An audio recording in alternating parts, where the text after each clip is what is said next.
Hey, this the moment everybody been waiting for. How can I get my trimmers hidden? And on this edition, we got your Andis T-Outliner Carded Edition. Old school vintage with a classic finish. These are the first trimmers that I ever purchased in my life, and they always perform well for me. I have a variety of cordless tools, but I also enjoy the carded. So what we gonna do right here, we gonna get them things hidden. We're going to take that blade cover off. The first thing you want to do is get a Phillips screwdriver and remove the 2 screws on top.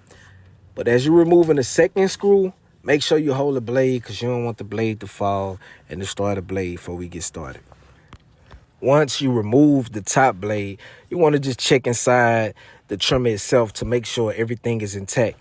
You want to look at the metal bracket, and you want to make sure the metal bracket is aligned, as you can see right there. You want to make sure it's straight. Sometimes it can be crooked.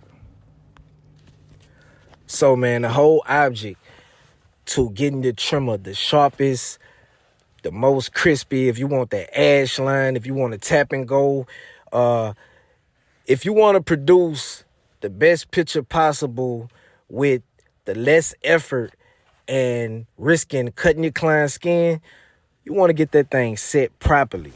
And the first thing you want to do is get a Phillips screwdriver and remove the 2 screws, maybe a half a turn.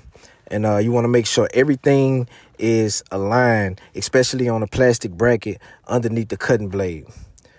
Make sure everything is aligned. You want to remove those 2 screws. And the whole object is to get the cutting blade as close as to the non-cutting blade. You want to get the moving blade as close as to the non-moving blade as possible without overlapping.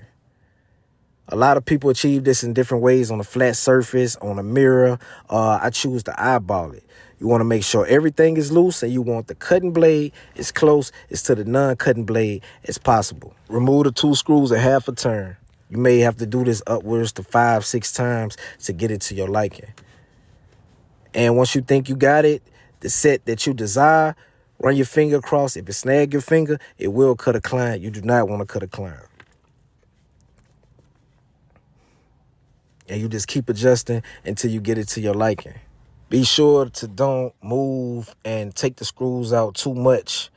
Be sure to do it a half a turn or maybe a whole turn, but don't move them out too much. You just want them loose enough to move the blade.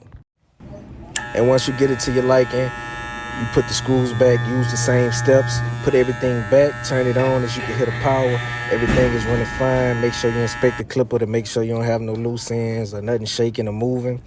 And if you want to test it, make sure you test it. Not if you want to test it, make sure you test it on yourself first before you touch any client with the clipper. Rub it hard. Most of the time you can use your forearm. It's a little cold outside, so I use my wrist. And once you got that thing hitting, you in the building. Faded by soap. Now you in the loop.